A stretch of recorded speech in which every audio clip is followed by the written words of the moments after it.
happened? I mean, what's your version of what happened? Had a disagreement with, a few pitches throughout the game. Nothing serious. Didn't think what I said to him warranted the response that I got, and it just kept going. And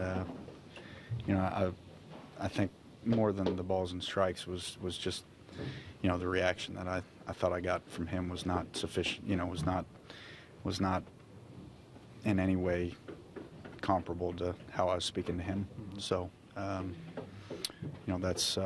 that's basically what happened. I'm not going to get into, too much more specific about that, but it wasn't, there was disagreements about the pitches, but, that's not where it ended up. Do you think, you guys are fighting for playoff position, and to be thrown out in that situation, is that just uncalled for in your mind? I didn't think what I said warranted an ejection, especially with the way that I felt he responded to me.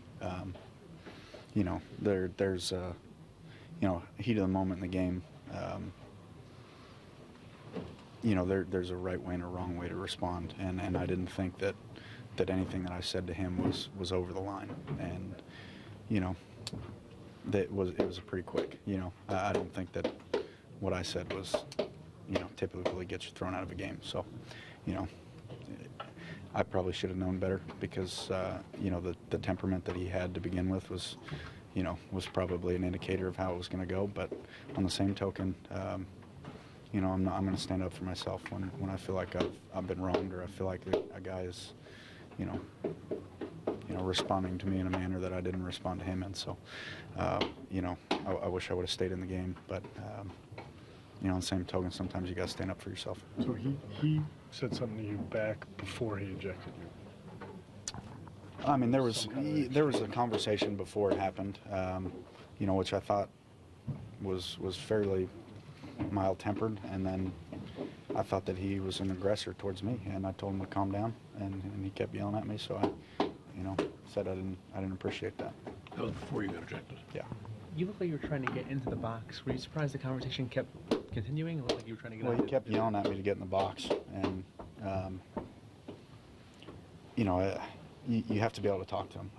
You have to be able to talk to him, because there was, not only myself, there were some other guys that were upset, and the borderlines ones you can live with, but the first pitch of game, I come in, got hit with 97 in the mouth, and the first pitch I see is 95 in my ribs, and then he calls a changeup a foot off the plate, and it's like, come on, it kind of started me off on the wrong foot, and the borderline ones you live with, but when there's a pitch that you should not be missed ever, I think that's when as a player you get a little bit more upset. And then as the game went, there were some more borderline calls that just kept going the other way, and I had enough. But I don't think that anything that I said to that, right up to the point that I got ejected, warranted, what happened. Was that last at bat the first time you'd said anything to him, or you talked in previous at bats? I told him the first pitch, the first bad one he called me. I said that ball's off the plate, and he said it's borderline. I said no, it's not borderline. It's off the plate, and that was it. But didn't look at him. Didn't bring any attention. So I don't know if that upset him, but that's what happened.